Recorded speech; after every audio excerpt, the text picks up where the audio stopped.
was something like this, or this,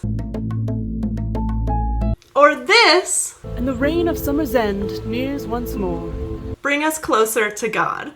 Creativity is one of the most beautiful threads that connects us to God. For that reason, this channel is named Create Eternal Perspective, because of the joy found in using our gifts and talents to create things that point to a higher purpose and allow us to cultivate a deeper relationship with the Lord. I've really been wanting to do this 3-part series where we'll be exploring how tapping into our creative side can bring us closer to God. And throughout this series, I'll also be sharing some of my own personal examples of things that I've created to help give a real-life example of how the things we'll be talking about can be applied. So let's dive into part 1 today. Boop.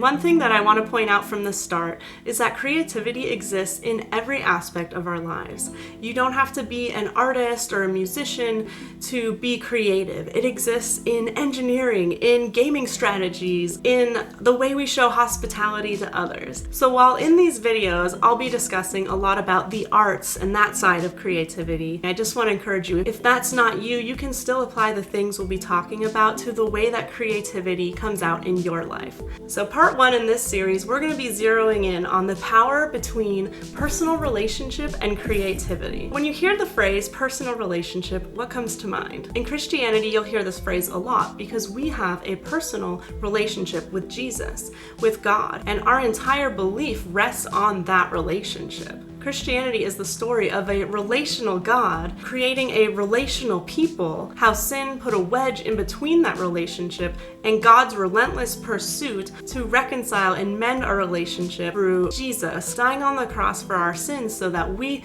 could be forgiven and reconciled to Him. So relationship is super important to God and to the Christians in our faith. And we hear this phrase all the time that we can kind of just normalize it and forget how amazing this really is. The omnipresent, omniscient, all-powerful God and I and you can have our own distinct relationship. Then you have creativity. Creativity is the conduit for authentic expression. It's the place where imagination, inspiration, and vulnerability collide to tell stories and to invoke emotions. People will see this finished product and have an emotional response to it, but what they don't see is all the blood, sweat, and tears that went into creating it. Long, tedious hours, the doubts and the frustrations, and then the sense of accomplishment for seeing it through and being proud of your work. They didn't live through the events that the creator did that inspired this work of art. Inviting anyone into that space is extremely vulnerable, as it means opening up your heart and your mind completely to someone else as you show them your process. And that can be scary because you don't know how it's going to be received, if they're gonna get you. But with someone who cherishes you, that you trust, it can be the most beautiful and liberating experience to share that with them. Bringing these two categories together draws us closer to God for many reasons,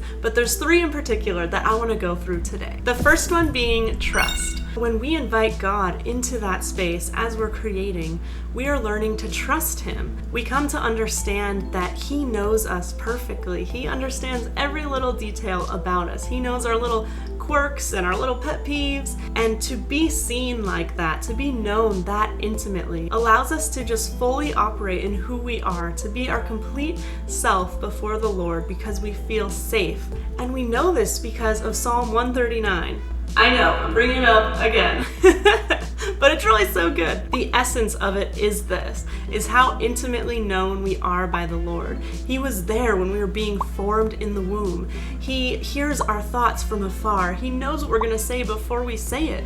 He sees us when we're in our darkest seasons and when we're on top of the mountain. He loves us. Even the parts of us we don't want to share with anyone, He already knows them. So when we invite Him into the creative process, we're teaching ourselves to trust Him, to let Him into those secret places.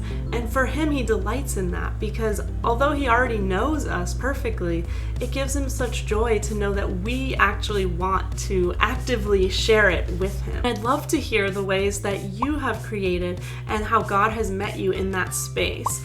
please leave a comment below. I'd love to hear about it. Number 2 is healing. Creating has a way of being therapeutic. It's a way of releasing everything that's in here and processing it in this art form. It allows us to zero in and focus, which can be very calming. And because we are growing and learning to trust God, we are able to be honest with Him and completely transparent.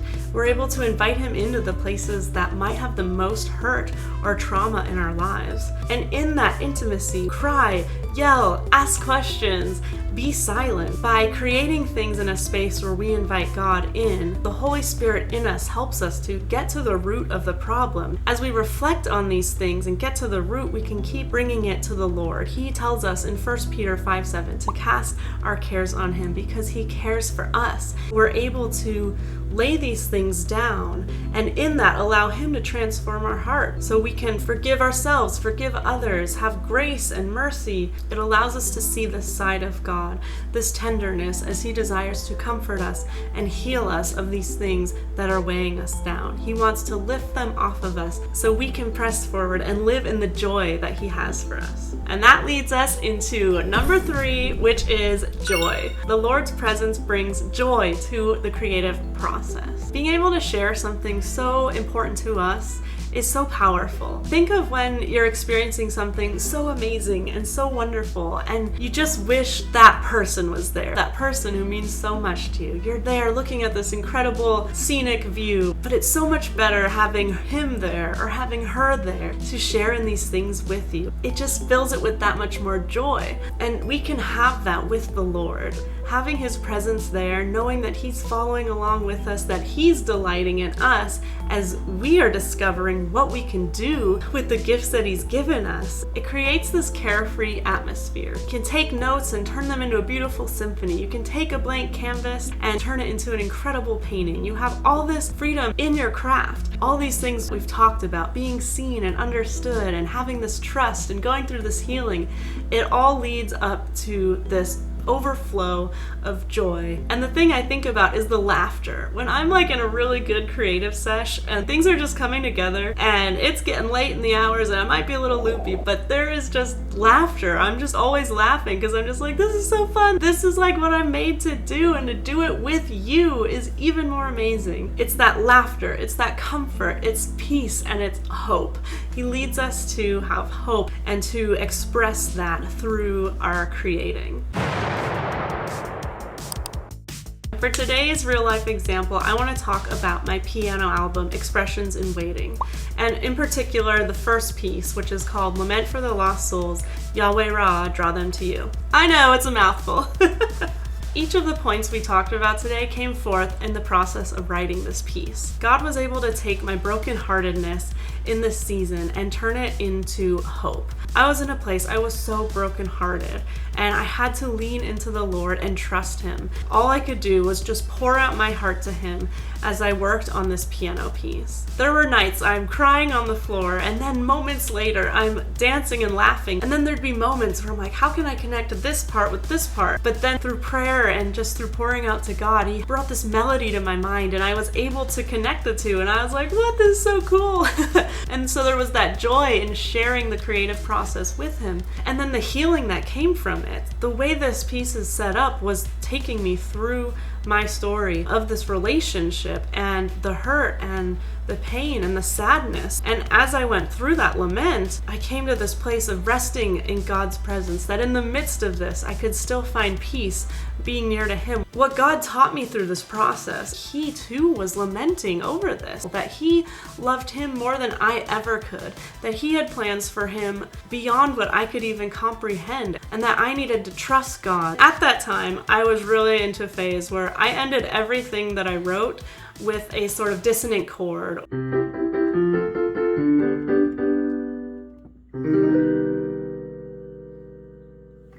I didn't want not to end my pieces with perfect, authentic cadences. My music theory nerd is coming out. But the Lord really challenged me in this process. He challenged me to end this piece on a major chord, which for me in that processing was him teaching me how to hope again, was him showing me that I can get past this and I can have joy again and hope in the Lord for greater things. Next week we'll jump into part 2. Until then, this has been KO here with you to create eternal perspective.